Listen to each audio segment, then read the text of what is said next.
Everyone that's ever met me has a different perspective on who I am that differs from who I actually am and who I internalize myself to be. Because everyone walks this world with a completely different lens based on their own identities and experiences and how they're treated in the world and their values and their circumstances, and just the way that their brain thinks. Also based on the interactions they've had with me, which will all be different per person. And the same interaction with two people could be different for both of them based on what they've been through and how they think. No one will know me better than I know myself.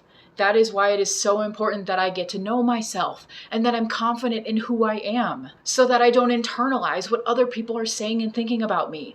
Because oftentimes what they're saying and thinking about me is a projection. Not always, but our brains do tend to fill in the blanks when we don't know that much about somebody. That is just how our brains cope with a lack of information. I love to psychoanalyze people so much that I do it unintentionally and subconsciously, but that's never going to give me the actual answers for who a person is and what they're about and why they're acting the way they are unless I ask them. And even then, they're maybe not going to give me the full answer, or they don't even know themselves. As trippy and maybe scary as that feels, it's comforting because it gives me freedom to be myself, and I don't have to take it so personally when people are saying shit about me that's just not true. As long as whatever they're saying about me is not completely destroying my reputation and harming me or harming my loved ones in any way, they can think whatever they want to think about me. I realized I didn't have to prove who I was to these people anymore because they didn't matter at the end of the day. I'm not going to know them in 5 years, most likely, and some way sooner than that.